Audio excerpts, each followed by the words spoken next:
2030 का पाकिस्तान चैलेंजेस, इम्कानात और नई राहें के उन्वान से रिफाह इंटरनेशनल यूनिवर्सिटी इस्लामाबाद में सेमिनार चेयरमैन पंजाब ग्रुप मियां आमिर महमूद ने खिताब करते हुए कहा कि बड़े सूबों के होते मौजूदा सिस्टम ठीक नहीं हो सकता। यह निज़ाम इतना बोसीदा हो गया है कि काम करना मुमकिन ही नहीं। 80 साल में बहुत सी पार्टियां और हुक्मरान आए लेकिन कोई फ़र्क नहीं पड़ा। चेयरमैन आपसे प्रोफेसर डॉक्टर चौधरी अब्दुर्रहमान ने कहा, हमारे मुल्क में सियासी निज़ाम क्यों नहीं चल पाता। हमें अपने गवर्नेंस के मॉडल पर गौर और उसे तब्दील करना होगा।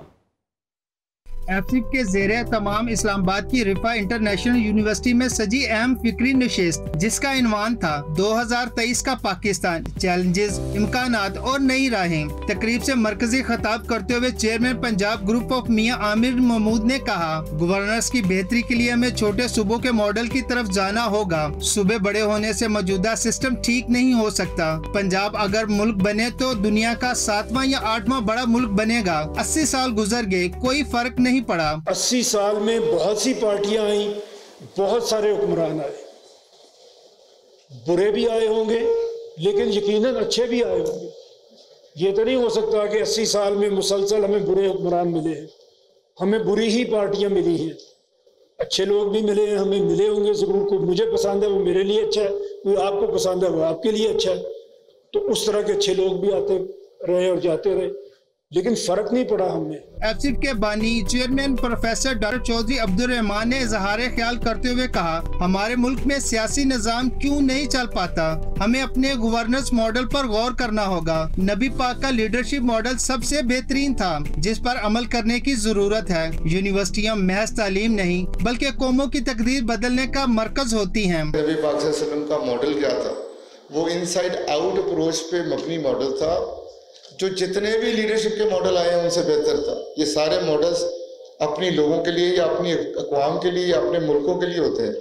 मेरे नबी पाक सल्लल्लाहु अलैहि वसल्लम का जो प्रॉफिटिक लीडरशिप मॉडल था वो क्रॉस नेशन था। तकरीब में शरीक तुलबा और तलबात ने भी रियासती निज़ाम को बेहतर बनाने का मुतालबा करते हुए नए सूबों के आइडिया को सराहते हुए इसे अमली जामा पहनाने पर जोर दिया। मेरे ख्याल से हमें AI को लाना चाहिए पाकिस्तान में, ताकि हम लोग तरक्की कर सकें। AI अगर आएगी ना तो फिर हम लोग तरक्की में बहुत ज़्यादा गामजन हो जाएंगे, क्योंकि AI से जो है ना फील्ड्स बहुत इम्प्रूव कर जाती हैं। पाकिस्तान में एक बहुत बड़ी तादाद होती है रिसर्चर्स की, उनको अपॉर्चुनिटी बहुत कम मिलती है। मतलब अगर वो कुछ करना चाह रहे हैं या कुछ बोलना चाह रहे हैं लेकिन उनको नहीं मिलती।